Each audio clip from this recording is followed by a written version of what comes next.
दरियाए चनाब के ऊपर भारत की एक बहुत बड़ी नंगी आबी जारियत, सिर्फ 2 दिन में 10,000 10,500 क्यूसिक पानी की कमी।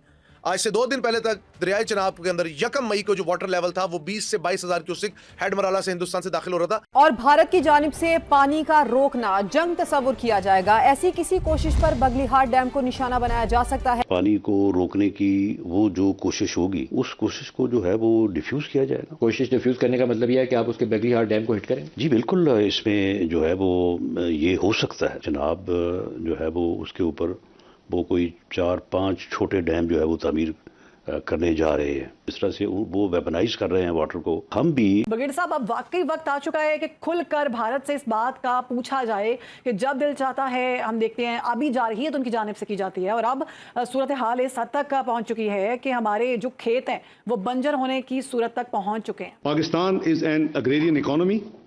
Millions of people are dependent on the waters being regulated by this treaty. That any attempt to stop or divert the flow of water will be considered as an act of war. पानी भारत ने हमारा रोका तो उसको हम as an act of war, हम उसको जंग तस्वुर करें। जय हिंद दोस्तों, आज पाकिस्तान परेशान है। पाकिस्तान में भूख प्यास से लोग बिलख रहे हैं, पानी नहीं है। दरअसल आज पूरा मुद्दा पाकिस्तान में आतंकवाद से हटकर पानी पर आ चुका है और भारत सरकार ने क्लियर किया है कि आतंकवाद और पानी एक साथ नहीं बह सकते। जब तक आप आतंकवाद नहीं छोड़ोगे तब तक भारत आपसे कोई भी बातचीत करने को तैयार नहीं है। वो भी सोचेगा कि बातचीत करनी है या नहीं करनी है। ये पहले ही क्लियर हो चुका है। कई इनके एक्सपर्ट्स कह रहे हैं कि अब तो हमें बगलिहाट डैम पर अटैक करना पड़ेगा, क्योंकि बगलिहाट डैम से जो पानी जाता था उसको रोक दिया गया है और इससे पाकिस्तान बड़ा परेशान है, दुखी है। ये पानी सरों के भी बहुत ऊपर से गुजर रहा है। जब वक्त था तो उस वक्त हमने मुकदमे ही नहीं लड़े कि भारत डैम जब बना रहा था तो हमारी हुकूमत और हमारे जो इंडस वाटर के चेयरमैन थे सो रहे थे, बल्कि वो भारत जाके भी सो गए थे एक साथ। अब लोग कहते हैं कि उनको पैसे दिए गए थे, क्या दिया गया था। और किसी हुकूमत ने जो over a period of time रही है, इतनी दुख की बात है कि पाकिस्तानियों के मुस्तकबिल से खेला जा रहा था, लेकिन उस वक्त की हुकूमतों ने कोई सीरियसनेस नहीं शो की कि भारत को रोके। अब देखिए, आप जो बात कर रही है चिनाब रिवर की, तो आपको पता है चिनाब रिवर के ऊपर कोई भारत ने मेरे ख्याल 11 डैम बना लिए हैं। आप देख लीजिए, अपना सलाल डैम जो है उसका 690 मेगावाट का रन ऑफ रिवर डैम है। आप बगलियार को दे दिए, वो भी 900 मेगावाट का है।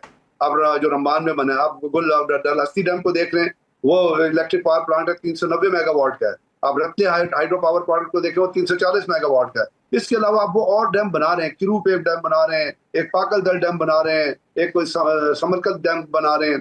अब ये जो जब डैम बनेंगे और रन ऑफ रिवर वाटर हो या स्टोरेज डैम हो, आप खुद ही रोकिए कि भारत को पानी रोकने की जरूरत ही नहीं है। इसलिए कि इनकी डैम के अंदर जो कंजम्पशन होगी, हाइड्रो इलेक्ट्रिक की जो कंजम्पशन होगी, वो अल्टीमेटली आगे की फ्लो को कम करेगा। अब उस फ्लो का पानी कहाँ आता है? ये हिमालय से, कराकुम से, हिंदू का शहर से जो दरिया निकलते हैं, और आप देखती है कि चिनाब आके जेलम को ज्वाइन करता है। जेलम जो 774 किलोमीटर चलता है, चिनाब को 960 किलोमीटर चलता है।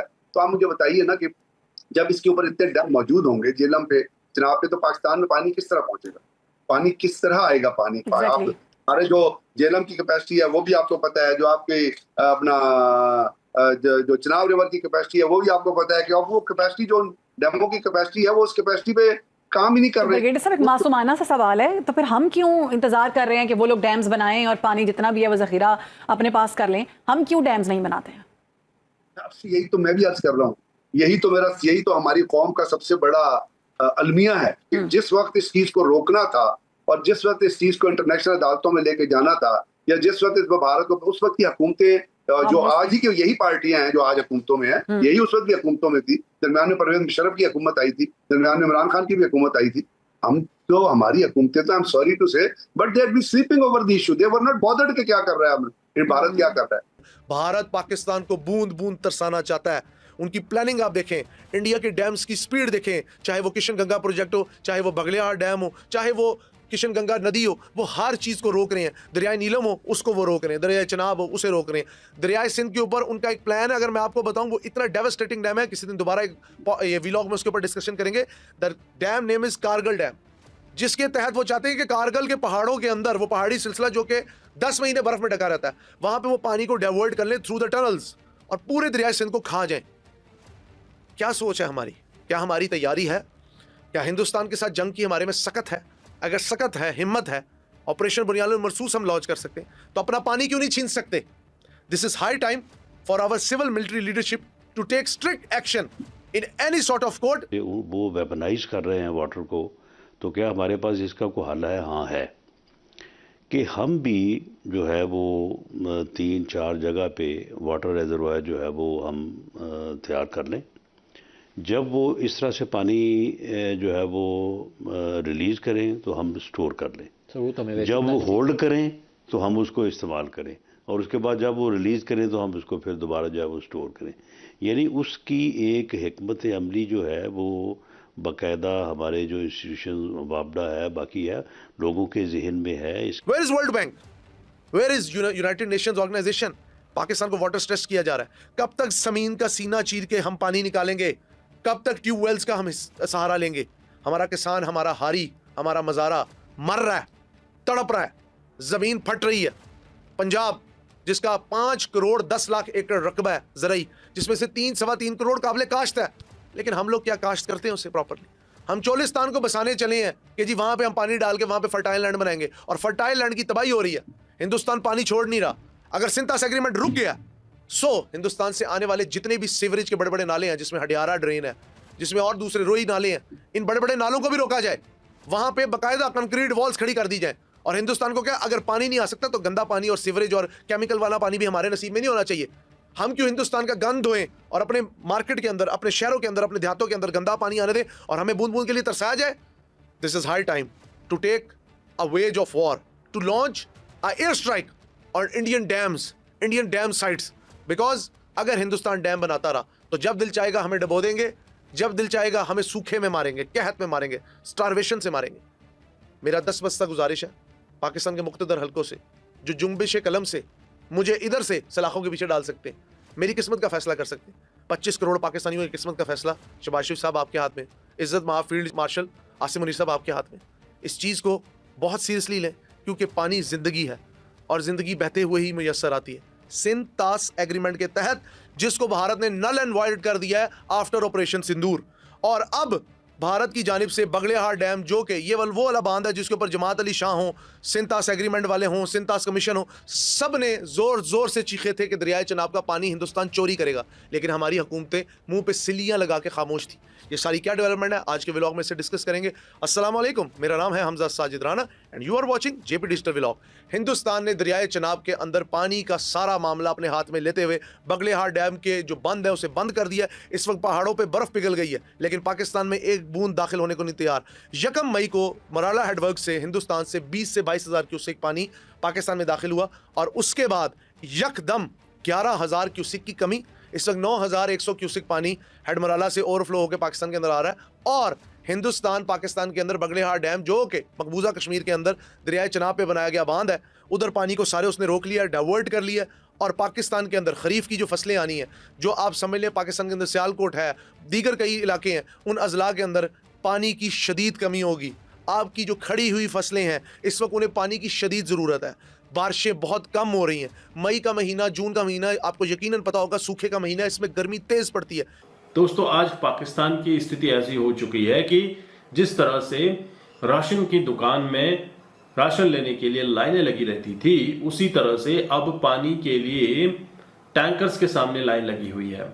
नलों में तो पानी आ नहीं रहा। जो टैंकर गैंग है, माफिया है, वो एक्टिवेट हो चुका है और बूंद बूंद पानी के लिए लोग तरस रहे हैं। और यह सब किसका करा है? मुझे तरार साहब की वो बात बहुत याद आती है और हमेशा याद रहेगी, जो कहते थे कि 10 मई के बाद असल में पाकिस्तान आज़ाद हुआ था। तो क्या पाकिस्तान वाकई में आज़ाद हुआ है? आपको लगता है पाकिस्तान को वाकई में आज़ादी मिली है?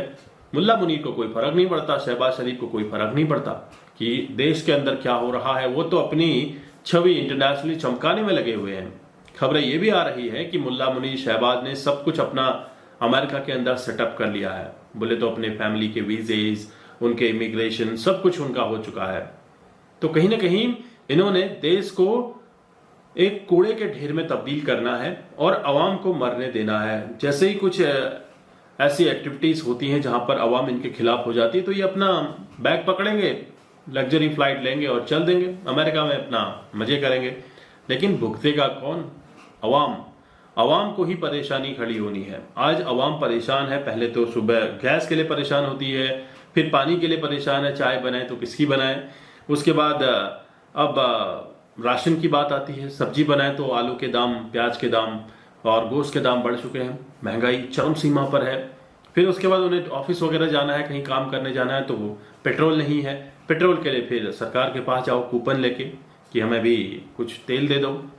अब तो पाकिस्तान की आर्मी की खुद हालत ऐसी हो चुकी है कि पाकिस्तान के टैंक्स में तेल डालने तक को बचा नहीं है। दोस्तों, वहीं पाकिस्तानी अथॉरिटी ने जितने भी एयरप्लेन पाकिस्तान से निकलते हैं, वहां पर होल्ड करते हैं, उनको बता दिया है कि हमारे पास अब आपको पेट्रोल देने के लिए बिल्कुल नहीं बचा है, हम आपको सप्लाई नहीं कर पाएंगे। अगर रिफ्यूलिंग करनी है किसी दूसरी जगह जाकर रिफ्यूलिंग करो। ये हालत है पाकिस्तान की, और इसके लिए कौन जिम्मेदार है? आज़ादी जिसने करवाई है मुल्ला मुनीर, और कौन जिम्मेदार है? और बड़े बड़े एनालिस्ट इन्हीं के गुण गा रहे हैं कि मुल्ला मुनीर ने ये किया वो किया, लेकिन अवाम तड़प रही है।